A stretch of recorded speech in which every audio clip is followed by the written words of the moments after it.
Green Crow Inn, a novel by Derek A. Kamal, read by Kelman Friedman. Chapter 20. Family.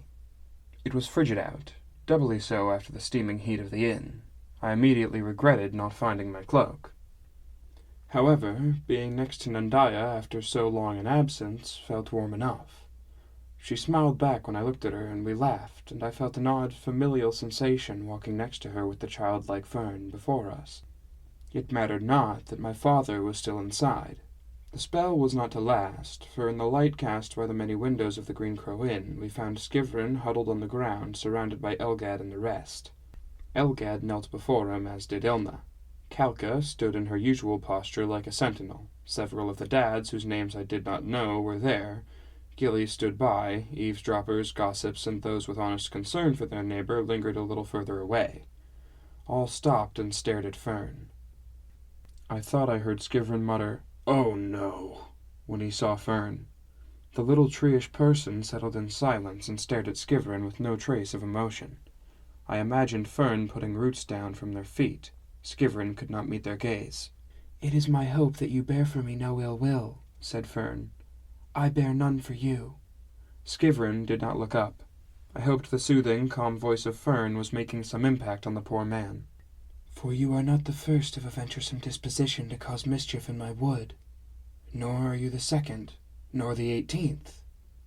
I blinked, and Nandaya squeezed my hand. The creature's agelessness was slowly beginning to feel real.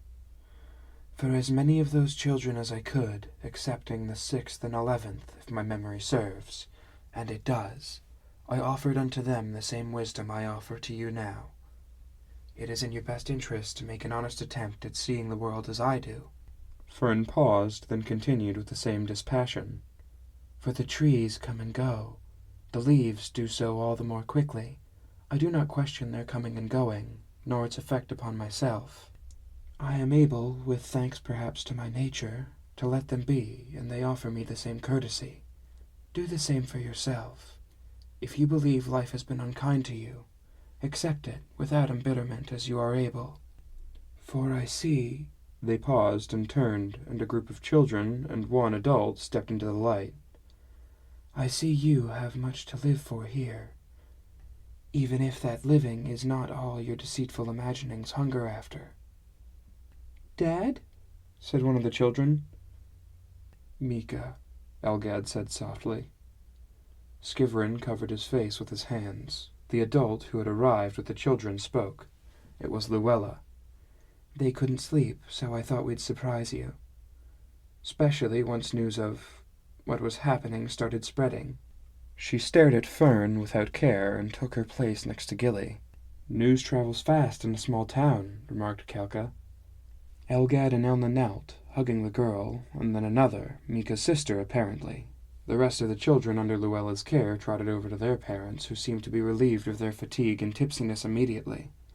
There was a weighty sigh, and, turning my head, I saw a woman squat down next to Skivrin. She covered him with a cloak and wrapped an arm round his shoulders. It was his wife. "Bodil," Kalka said to the woman.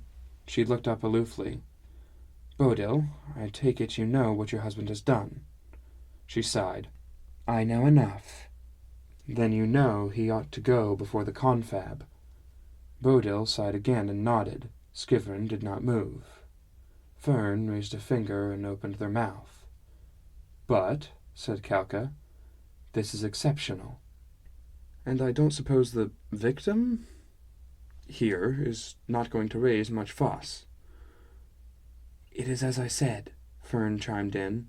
"I wish him no ill will, nor legal recourse. I suppose that I do not fall under any particular jurisdiction anyway." Nandaya giggled. "I guess you're law enforcement on Tila Hill, eh?" I thought aloud. Nandaya shrugged and smiled. "Do remember what I said," Fern offered to Skivrin. He and Bodil had risen and were shambling their way back to town. Skivrin looked at the curious creature in a thoughtful, tired way, but did not say anything. "Get back in here. The party is heating up, and you all will catch your death in this cold," the slurred voice of Naergi called from the doorway. "Too stuffy in there," said Ilna. Fern nodded solemnly. "Then," smiled Elgad, "we'll bring the party out here."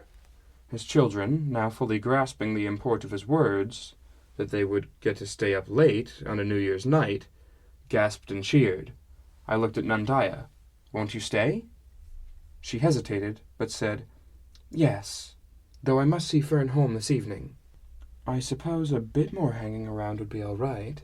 What do you say, Fern?" The creature shrugged non-committally and was soon swarmed by the children, who bombarded Fern with questions and chatter. "Is this your real skin? Can you make my hair green? Do you have any sisters? Have you read the Pig Night books? What's your favorite color? Do you know my second cousin Ram?" Fern took their time, honestly considering each question and offering a thoughtful reply. The children stood quietly by, as if with a teacher, listening undistractedly as folk began to pour out of the Green Crow Inn.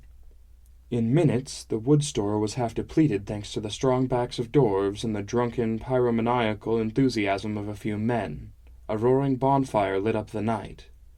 With any competition from Ivor gone, as he remained inside, some locals produced instruments and began to sing and folk dance around the fire, swinging their cups as they went. Calca grinned and spoke with guests as they flitted by between conversations, but she gave Elgad and Ilna more than a few meaningful looks. Then, in a moment I still take pride in, I noticed myself slipping into the gossip, but stopped. With a private nod, I returned my attention to Nandaya, taking her by the hand for another dance round the bonfire. Either to see me or to escape the heat of the tavern, my father appeared quietly. He smiled at me as our eyes met. My heart lifted, but I knew that within a day or two my time at the inn would be over. I would return to the capitals, and I would be but a distant, annoying memory for Calca, and perhaps the rest of them. The fire was dying down, and I yawned. The families had long since gone home to put their progeny to bed and sleep off their stupors, leaving a bold and childless few lingering in the cold. Nandaya leaned against me. Fern stared into the fire and did not move. Calca was inside along with the rest of the crew. "You said something about my calling earlier," Nandaya whispered. I stirred. "It's no bother. You don't—" "I think I'd like to explain it, because it's important for you to understand. And I think I'd like to hear myself say it." "Go on." "I was born on Tila Hill. We did not live there, but I suppose it was important for me to be born there, and for me to receive Fern's blessing." We both looked at Fern, who remained still with their back to us. "And I remember nothing else," Nandaya continued. "All my memories are of the hill, of the trees, of my duty, and of learning so that I could carry out my duty." Her hand went instinctively to the short sword on her belt. "I think the Wheelbride's story, the way they tell it around here, is mostly true. What they leave out is that the folk who made the arrangement dedicated a family to protecting the Wheelbride and her child. That is my family." Fern shuddered, as if waking, and said, "It is time I went home." "Soon," said Nandaya. "I would go myself, but these are the terms." "I understand the terms, Fern," she said. Fern's face creaked into a barely intelligible smile. "Of course you do." Her charge thus sated for the moment, Nandaya continued. "And that's my life, as was that of my father and his mother, and so on. We watch Fern, watch the hill, and ensure that the terms are met." She looked up at me now, her pointed chin emphasized by the falling firelight. "I may leave from time to time, at my own discretion, you see, if I think the hill is safe for a while." Silence lasted for a few seconds as my muddled wit caught up to her implication. "Oh, well, I expect I shall be returning to the capitals soon enough, if you're for a brief holiday, with me." Nandaya smiled. "I think I'd like that, even if you are allowed." I breathed a laugh, and for a few more blissful moments we watched the fire and kept each other warm. Whatever clouds there were made their way home, leaving us under the dappling stars to contemplate the new year and to forget the old. The one distraction was the smell of smoke that pestered us when the wind shifted. Those moments flew by, and Nandaya rose to her feet. "I shall return in a few days. Can you wait that long?" she said. "Absolutely," I said. She smiled. "It's good seeing you, Torsen." Warmth pulsed through me. I watched her stride out of the firelight, holding Fern's hand like a child. and the warmth spread and discharged, and I was alone. It was a feeling of earnest care and joy that coursed over me. Unlike the fixation for Sumi I had taken for love, this sensation felt as real as the snow beneath my feet, and I wished only to see Nandaya again, even if she would have to leave me for the hill and for Fern. The last of the revelers crunched away behind me through the remaining snow, and even the light of the Green Crow Inn faded to darkness.